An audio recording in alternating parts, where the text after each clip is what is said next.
신문의 오피니언란을 살펴보는 시간, 오피니언 리더입니다. 오늘 먼저 충북대 신문부터 가볼게요. 자, 공업화학과 이하은 학우가 쓴 기고문, 코로나가 불러온 언택트 시대라는 제목의 글입니다. 코로나19가 불러온 사회적 변화에 대해서 말하고 있네요. 사람 간의 접촉을 자제하는 사회 분위기와 개인주의 성향의 증가가 맞물려 비대면으로 서비스를 제공하는 언택트 기술의 열풍이 일었다. 그렇다면 언택트란 무엇인가? 언택트란 콘택트의 부정의 의미인 언을 합성한 말로 사람과의 접촉 없이 물건을 구매하는 새로운 소비 경향을 의미한다. 1인 가구의 증가 및 개인주의 성향 증가로 인해 조금씩 성장세를 보였던 언택트 기술이 코로나19의 확산으로 가파르게 성장하게 된 것이다. 매장을 찾아가지 않아도, 사람을 만나지 않아도 클릭과 터치 몇 번만으로 물건을 살 수 있는 우리는 이제 언택트 시대에 살고 있다 해도 과언이 아니다. 언택트 시대의 도래에 국내에는 언택트 시네마가 등장했다. 언택트 시네마는 직원과의 대면 없이 영화표 예매부터 매점 메뉴 구매, 티켓 확인까지 가능한 영화관이다. 코로나가 바꾼 우리의 일상과 사회의 모습. 그렇다면 언택트 시대가 다가온 것을 어떻게 해석하고 받아들여야 할까요? 이하은 학우의 생각은 이렇습니다. 어쩌면 코로나와 같은 전염병과는 상관없이 언택트 시대의 도래는 예견됐던 것일지도 모른다. 그동안 반드시 대면이 필요하다고 여긴 영화관과 음식점 같은 업종들, 그리고 반드시 현장의 열기를 즐겨야 한다고 생각했던 공연의 변화 바람이 불고 있다. 수많은 역사가 그러했듯이 변화에 적응하지 못한다면 도태되기 마련이다. 이제 언택트 시대에 맞춰 언택트 기술을 적용할 방안을 생각해야 할 때다. 앞으로도 더 빠른 물자 이동 시스템과 정보 미디어 전송 기술을 통해 언택트 기술은 날로 발전할 것이다. 하지만 우리는 기술의 발전에는 양면성이 있다는 점을 잊지 말아야 한다. 언택트 기술로 인한 지나친 개인주의 성향과 교류의 부재가 불러올 부작용도 간과해선 안 될 것이다. 자, 이어서 김범수 기자의 글, 세월호 6주기와 21대 국회에 거는 기대 한번 살펴보겠습니다. 21대 국회는 상대적으로 세월호 참사 진상조사에 우호적인 여당 국회의원이 과반을 훨씬 넘는 의석을 차지한다. 앞서 4월 16일의 약속 국민연대는 제21대 총선에 출마한 더불어민주당 지역구 출마자 177명에게 세월호 참사 5대 정책과제를 이행하겠다는 동의를 받았다. 세월호 참사 5대 정책과제는 4.16 세월호 참사 관련 대통령 기록물 공개, 4.16 세월호 참사 등 사회적 참사 진상규명기관 인력조사 보장, 민간 잠수사, 희생기간제 교사 등의 피해를 지원하는 김관홍법 입법, 중대안전사고 시 국가책임, 피해자 권리 등 국민안전권 법제화, 피해자 불법 사찰, 혐오 모독 등 희생자 2번 죽이기 처벌 규정 강화이다.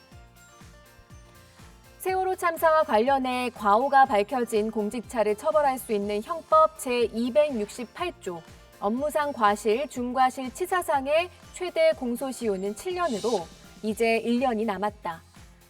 세월호 참사 관련자 처벌을 떠나 21대 국회가 진실과 정의가 승리하는 사회를 위해 일하는 모습을 기대한다.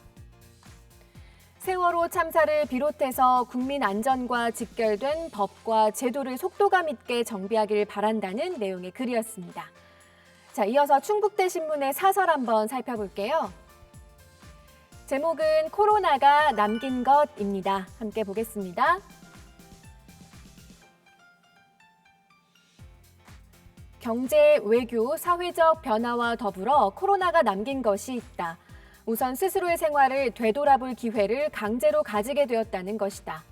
의미 없다고 느껴졌던 나의 생활에 대해 의미를 되찾아볼 수 있었으며 무탈하게 지내왔던 사소한 일상들에 크게 감사할 수 있는 시간을 가질 수 있었다. 다음으로 코로나는 전문가의 말을 신뢰하고 따라야 한다는 시사점을 남겼다. 마지막으로 코로나는 철저한 대비와 계획만이 위기를 극복할 수 있음을 깨닫게 했다. 마스크 대란을 겪고 병실이 없어 자택격리 중 사망한 환자들을 보면서 온라인 강의 준비도 하지 않고 비대면 강의를 밀어붙이는 모습을 보면서 비상사태에 대한 평상시 대비와 훈련을 통한 숙달이 얼마나 중요한 것인가를 절감하게 했다. 위기 속에 기회가 있고 곤경 속에서 뜻밖의 기술이 탄생한다. 그러나 실수가 반복되면 실패로 귀결된다. 이제 국내는 의료인들의 처절한 희생과 봉사로 코로나와의 싸움에서 패배가 아닌 승리의 희망을 보고 있다. 인간은 자연 앞에 나약하지만 함께 힘을 모으면 극복할 수 있다는 믿음을 다시 한번 확인할 수 있었다. 미래의 불안을 대비할 때에만 살아남을 수 있다는 점은 이번 코로나 사태에서도 여실히 드러났다. 코로나로 인한 예상치 못한 사회 변화를 통해서 우리가 무엇을 깨달았고 또 무엇을 바꿔야 하는가를 짚은 사설이었습니다. 네, 계속해서 윤이나 편집국장이 쓴 데스크 칼럼인데요. 코로나가 바꾼 사회 변화, 그중에서 환경 문제에 대해서 집중적으로 짚고 있습니다. 제목은 깨닫게 된 아름다운 자연을 위해입니다. 자연의 변화에 조금이나마 기뻐하는 것도 잠시, 코로나19로 인한 쓰레기 문제가 다시 발생됐다. 최근 외국의 몇몇 해변 일대에서는 전 세계 마스크 및 장갑 쓰레기가 계속해 발견되고 있다고 한다. 이에 대한 심각성이 어느 정도냐면 환경보호단체들이 코로나19 관련 폐기물을 제대로 처리하지 못하면 해양 생물의 목숨도 장담할 수 없다며 세계 각국의 관련 폐기물을 제대로 처리하라고 촉구할 정도다.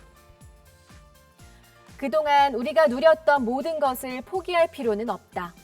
다만 지금보다 조금만 불편해지자고 말하고 싶다. 우리 모두가 일회용 플라스틱 용기 대신 텀블러를 들고 다니고 마트 갈 때 시장 바구니만 챙겨도 아주 많은 쓰레기를 줄일 수 있을 것이다. 그리고 무엇보다 쓰레기를 줄일 수 있는 정부 차원의 강제적인 정책 마련이 동반되기를 바란다. 계속해서 한림학보에서는 어떤 의견들을 싣고 있는지 살펴볼게요. 네, 먼저 사설 하나 보겠습니다. 제목은 작은 예방에 더 신경 써야 할 때인데요. 이천 물류창고 화재에 대해서 다루고 있습니다. 이번 사고는 지난 2008년에 발생한 이천시 물류창고 화재와 비슷하다고 전문가들은 말한다. 당시 화재는 지하에서 용접 작업을 하다 가연성 자재에 불티가 튀면서 발생했다. 이번에도 우레탄 폼을 벽에 주입하는 과정에서 생기는 유증기가 폭발한 것으로 추정하고 있다. 물류창고 벽으로 많이 사용되는 샌드위치 패널은 가격 대비 단열 효과가 우수하지만 불이 잘 붙고 타는 과정에서 유독가스를 내뿜는다. 이미 비슷한 사고가 많이 일어나고 위험성이 날로 늘어나는데도 실질적으로 단속할 수 있는 관련 규정이 미흡하고 현실과 동떨어진 대책이라는 비판이 이어진다. 코로나19 위기 이후 대한민국은 세계에서 알아주는 방역 모범국으로 그 위상을 높이고 있다. 그러나 그 안에서는 안전 불감증과 낡은 성인지로 인해 골마가는 중이다. 이러한 사회적 재난과 범죄 예방을 위해 법적 제도 마련과 실질적인 대응이 이루어져야 하겠지만 그보다 개인의 인식 개선이 이루어져 해묵은 사회적 문제를 씻어내길 바란다. 코로나19 이후 국가의 위상이 날로 높아지고 있지만 여전히 사각지대에 놓여져 있는 안전 문제에 대한 제도적인 허점과 인식의 부재를 꼬집는 사설이었습니다. 자, 이어서 취재부 방성준 기자가 쓴 기자수첩, 여전히 맛있는 이라는 글을 읽어볼게요. 20살 무렵 정말 맛있다고 소문난 그래서 방송에도 나온 돈가스 가게에 방문한 적이 있었다. 역시나 입소문은 무서웠고 그 맛있다는 돈가스 한 점을 먹기 위해 30분의 대기 시간을 기다려야 했다. 긴 대기 시간을 지나 자리에 앉았고 돈가스가 나왔다. 남자 둘이 먹기에 양은 턱없이 부족했고 맛 역시 특별하지 않았다. 그러나 주위를 둘러싼 이들은 너무나 행복한 표정으로 맛있게 먹었고 심지어 배부르다고 음식을 남기기까지 했다. 불만족스러웠지만 튀고 싶지 않았기에 티를 내지 않고 그곳을 나와 손님 한 명 없는 김치찌개 집에 들어가 줄인 배를 채웠던 기억이 있다. 그 김치찌개는 의외로 맛있었고 그 맛은 아직도 잊히지 않는다. 비슷한 경험 다들 한 번쯤은 있으실 것 같은데요. 그런데 방 기자는 이런 에피소드를 통해서 어떤 것을 생각했고 무슨 이야기를 하고 싶은 걸까요? 이어서 살펴볼게요. 어떠한 물건이나 장소 등에 대한 평가는 여러 갈래로 나뉘기 마련이다. 그것이 여타 비교되는 것에 비할 수 없는 최고의 것이라는 찬사부터 경험했던 것 중 가장 최악이라는 모진 비난까지. 지역에 대한 평가부터 집, 차, 물품, 심지어 대학 강의에 대해서도 사람마다 평가가 다양하다. 우리는 알고 있다. 평가는 지극히 주관적이며 받아들이는 이에 따라 그 편차가 크다는 것을. 그래서 누군가 좋다 해도 본인은 싫을 수도, 누군가 싫다 해도 본인은 좋을 수도. 그러나 본인의 평을 말할 때조차 남의 평, 시선을 지나치게 신경 쓰게 된다. 그 결과 본인의 생각을 피력하지 못하는 것을 넘어 생각마저 속이게 되는 문제가 덜어 발생한다.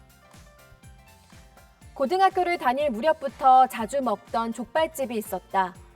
주위에서 거기 변했더라 별로야 라는 이야기가 들려왔다. 오랜 기간 먹지 않았던 탓에 정말 맛이 변했는지 궁금했고 옛날에 먹던 맛을 느끼고 싶어 시켜 먹었다. 오랜만에 먹은 족발은 맛이 변하지 않았고 여전히 넉넉한 양을 제공했다.